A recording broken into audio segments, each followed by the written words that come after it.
Сәлеметсіздер ме, менің сүйікті көрермендерім.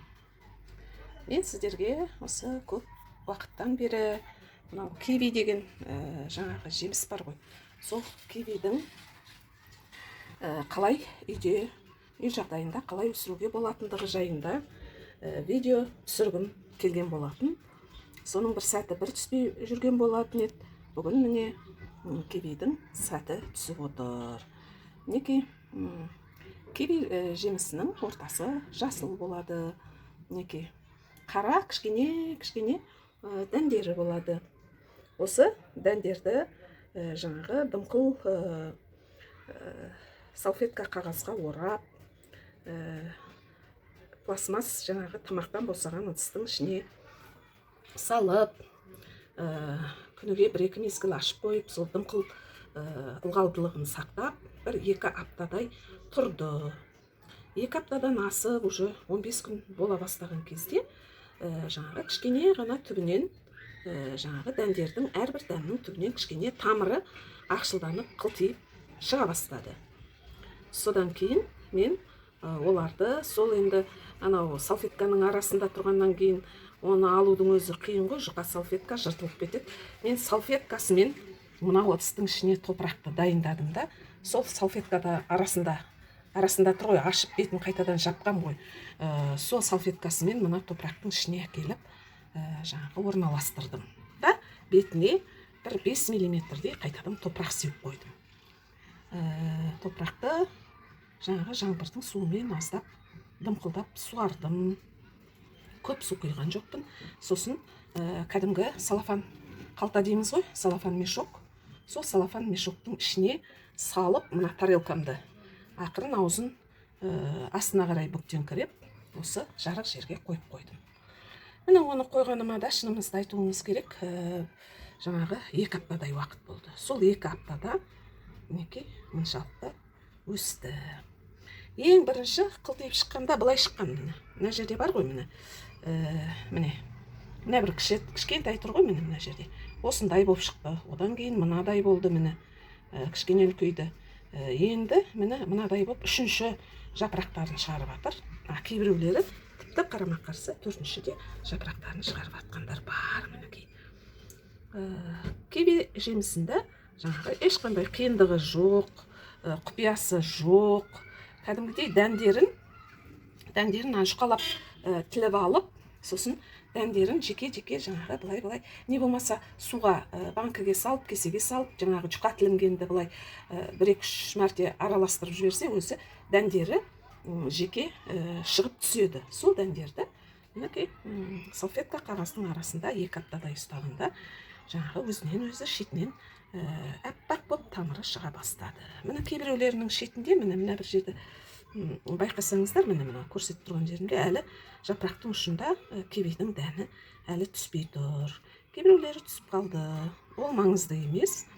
Бәрібір түсіп қалады ғой деймін. Міне 3-ші, 4-ші жапырақтарын ақырындап шығарып келеді. Мінекей, мына бір өскінін алып қарайтын болсақ, қолыммен көрсетіп тұрған мына бірдің жаңағы 2 жапырағы ол алғашқы жаңағы дәннің ішінен тамырлап шыққандағы мынадай, қасында тұрғандай. Одан кейін ортасынан енді тағы да жапырақтарын жайып келеді. Жаңағы параллельно 2 жағына қарама-қарсы бетінен. Міне енді бұлар кішкене тамырланып, кішкене бойларын көтере бастаған кезде, менің әрбір түпті кішкене әрбір ыдысқа отырғызатын боламын. Міне үлкенірек қылып көрсететін болсам, міне бұл жерде кейбіреулері артынан шығып жатыр, кейбіреулері бастан жаңағы бәрі бірдей шығарған жоқ осылай. Енді астынан, топырақтың астынан шығып жатқандары да бар жаңағы. Бірақ дегенмен барлық дән, міне бір жердегі бір дән, міне бір жердегі енді ашылып келе жатыр, міне енді ашылып келе жатқаны бар. Міне бір жерде де енді ашылып жатқаны бар, ашылып қойғаны бар. Әртүрлі осылай. Кивиді да үйде осылай егіңіздер, ешқандай қиыншылығы жоқ. Мінекей дәнін ортасын қақ жарсаңдар, дәні уже дайын тұр. Сол дәнді суға шайып жіберіп, жаңағы сонда суға шайқайтын болсақ, ананы жұқалап тіліп алғаннан кейін, сол шайқағанда дәннің барлығы судың түбіне түседі. жұмсағы бөлек бөлініп қалады. Оны ақырын жұмсағын қасықпен не болмаса шанышқымен алып тастауға болады. Міне осындай кивидің осындай нелігі бар. Үйде өсіріп көріңіздер. Балаларыңыз болса, оқушы балаларыңыз болса, оларды да қызықтырып осылай өсіріп көруге болады. Егер де осы менің видеом ұнап жатса, жаңағы лайк басып, комментарийлар жазып, каналыма тіркеліп қойыңдар. Үйде мен өзім бірыңғай осындай экзотикалық жемістерді өсіруге бел байлаған адаммын. Осыларды қызықтап, өсіріп көріп, бұрын енді өсірмегенмін. Осы соңғы жылдары ғана осылай өсіп білгенімді. Енді экзотикалық осындай кивидің жемістердің көптеген түрлері бізде өсіп жатыр. Неге түрі басқаша болып тұр? Кеш болғасын ба?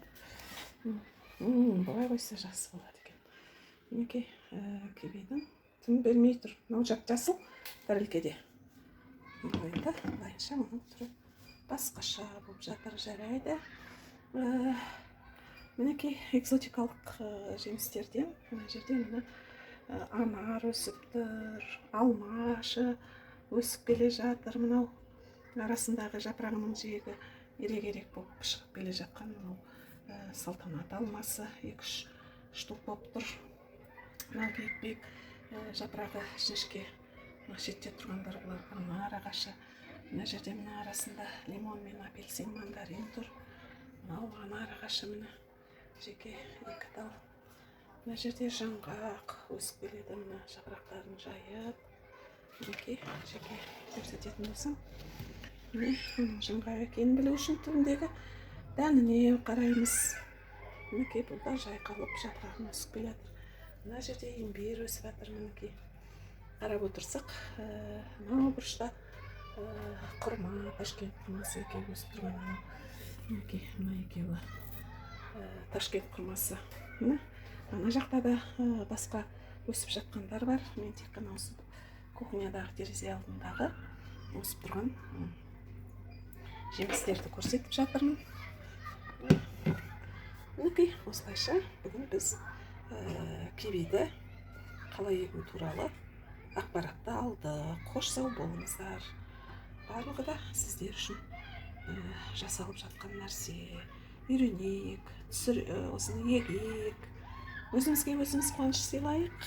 Жақсы сау болыңыздар.